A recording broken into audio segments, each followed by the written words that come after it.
Bob Barrett, and you're watching Cooking for Dads. Today we're going to make my family's favorite meal, pizza night. It's where everyone gets to make their own pizza. Come on, let's go shopping. You've been to the website, you've printed out your list. I'm assuming you have some salt and sugar and some olive oil. Let's get everything else.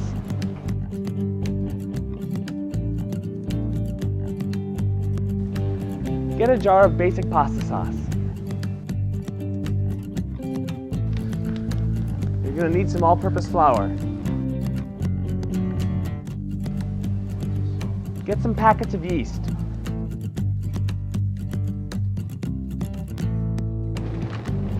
Get some pepperoni or sausage or ham or any other kind of meat you'd like for toppings. Get a big bag of mozzarella cheese.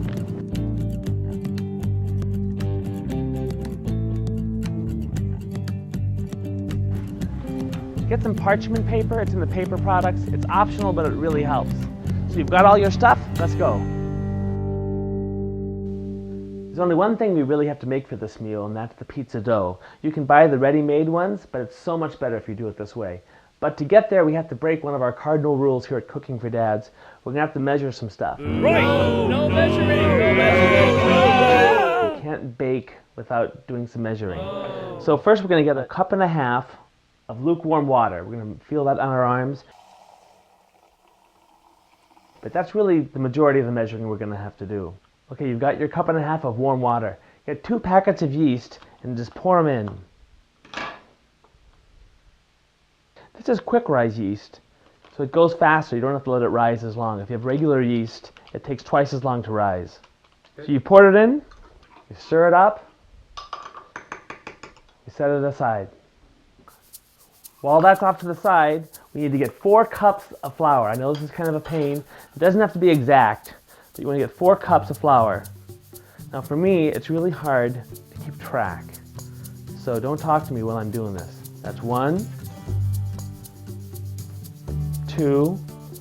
If I get distracted, I forget how many I put in, and then you just pour it back and start all over again, unfortunately. This is 3, right? 3, yes.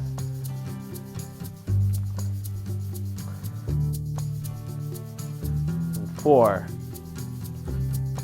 Next, spoonful of sugar,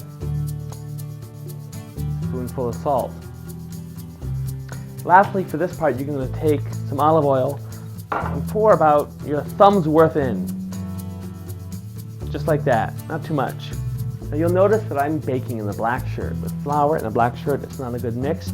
I'd like to point out that so far, we are clean. Let's check it at the end. You're going to take just your knife or something, stir this up so that salt and sugar gets mixed in with all the flour. Next, take your yeast and water and pour the whole thing in. Kind of mix that together just to get it going. Now the fun part.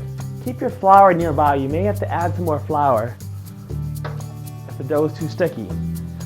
We're going to do what's called kneading. This isn't all that pleasant, so it's a great job for kids to do. You're going to pour the whole thing out onto the countertop. Get out as much out of the bowl as we can. This is going to get on my black shirt. What you're going to do is fold it over, push it down.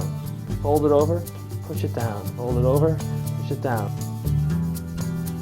Switch hands. Fold it over, push it down. You're going to do this for 10 minutes. If it gets sticky and starts sticking to your hand, add more flour. Otherwise, you want a nice moist dough that's going to get kind of evenly distributed. You'll see what I mean. 10 minutes. Now see how this is kind of sticking to my hands? We need to add a little bit more flour. As long as it's not sticking, it's good. If it sticks, add more flour.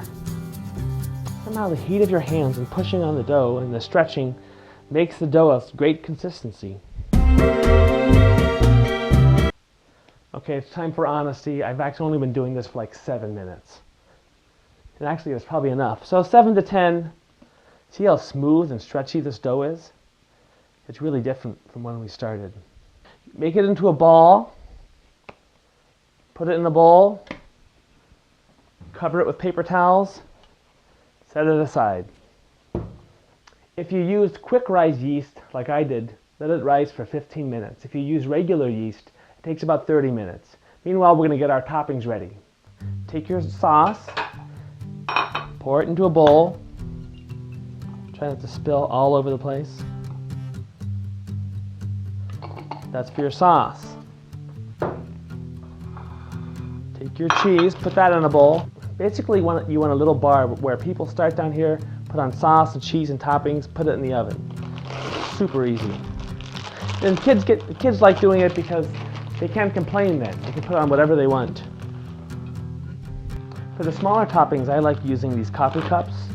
So put your pepperoni, cut up some tomatoes, cut up some peppers. Here's some cooked sausage left over from another meal.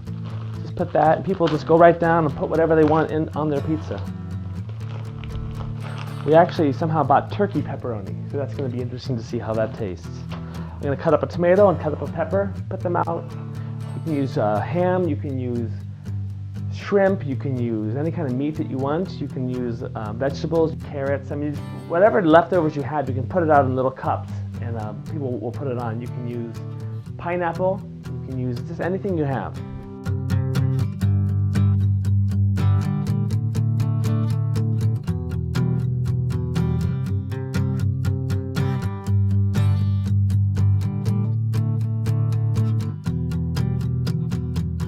It's amazing what tastes good on pizza.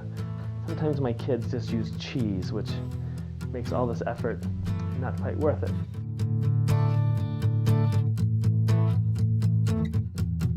You want to cook these as hot as your oven will go. Mine will go to 450, so I'm going to set it for that. You want to cook them on the lower rack so it gets a nice crisp bottom.